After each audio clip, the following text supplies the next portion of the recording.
Hello, hello, how you doing? That was actually last words of Emanuel Steward 2.5 weeks ago when I heard him on the phone. His voice was very strong and it made me so happy. And I said, Emanuel, it's so great to hear your voice again and you really sound strong. So you're recovering well and things are going well. And Marie, I want to say thank you very much for putting me on the phone in this difficult moment. Thank you so much. Our deepest condolences to the Stewart family, to all of us. We lost a friend. And Emanuel Stewart lives in the hearts of each of us. Not just the people that are present in this room, the people around the world. I've met a lot of people that knew Emanuel, and all of them said the same thing. The man carried love in his heart.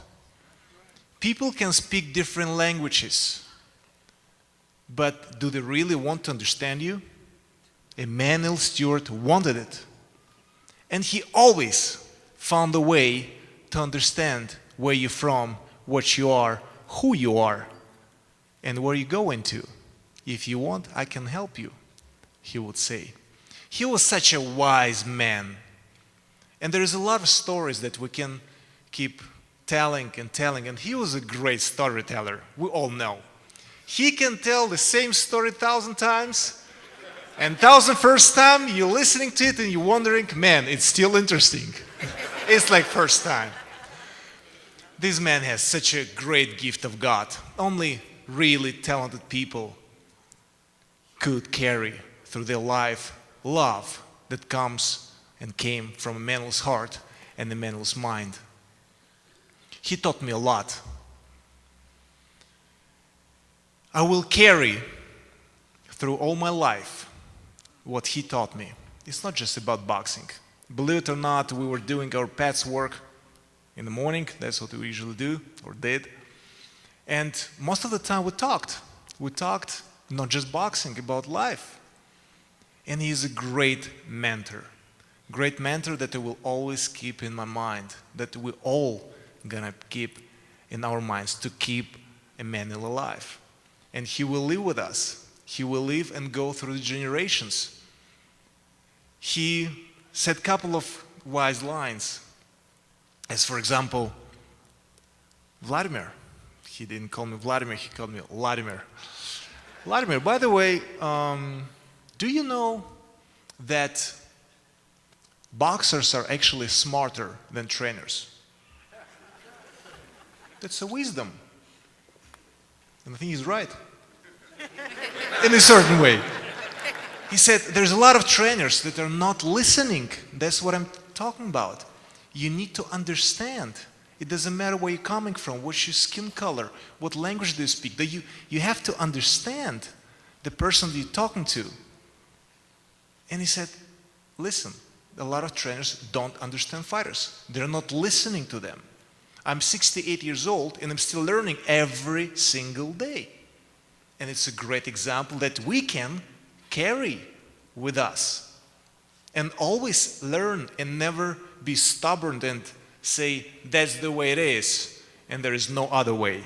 No, there is a lot of ways. And Emanuel Stewart showed to all of us a lot of different ways. And I was amazed. Probably there are parallels. I will mention you, Lennox. As we know, he picked you up when you lost. And he made you the champ. My first fight with Emanuel Stewart, I lost. I did, but he inspired me. He made me what I am today and what I'll be in the future. And I'm so thankful to you, Emanuel. You cannot even imagine it.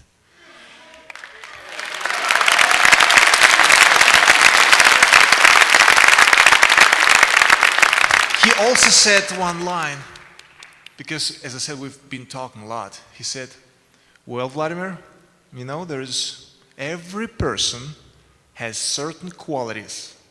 See it, recognize it, use it, don't kill it all at once. I think that's the talent that he had and recognized in the fighters that many people and trainers didn't see. But he was able to make this little touch and pick the talent out of the person and create and developing it and make it bigger than actually the person would even think about it. He always was a great psychologist that was never been taught to be a psychologist, but through his life and experience and his open mind, he became a great psychologist that could create a great game plan. I'm having a lot of stories that I could share all over and over and over, and as much time as we spent, and I really spent actually in the last 9 years that we've been working together, more than with my own father, that I actually also lost to cancer.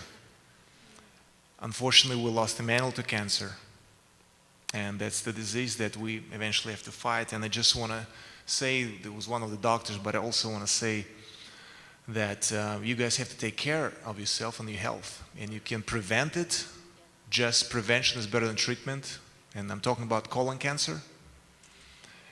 You can actually recognize it in advance. You can discover it through doctors, and you don't feel actually that you're sick. And that's what I think Emanuel, he didn't feel really. He felt great, but cancer was in him probably for last year.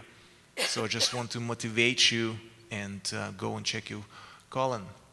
Maybe it sounds sometimes not really convenient, especially for a man, because we have a pride, but whatever, you know. If you want to make it, you got to make it.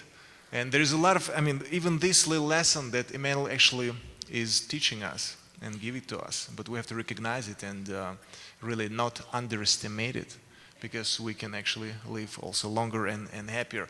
I also want to say that Emanuel was such a great inspiration in a positive way. He was always fun, always fun. His positive attitude that he gave to all of us, we are going to carry with us through our life. Emanuel,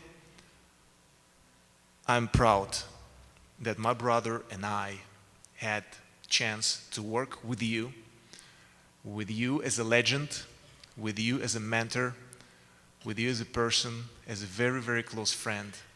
Not many people can have so many friends in true friendship, to be a friend, to have a friend, be a friend. And Emanuel was a great, great friend. And I will always, always carry you in my heart until end of my days, until we meet again. Rest in peace, Emanuel. Thank you.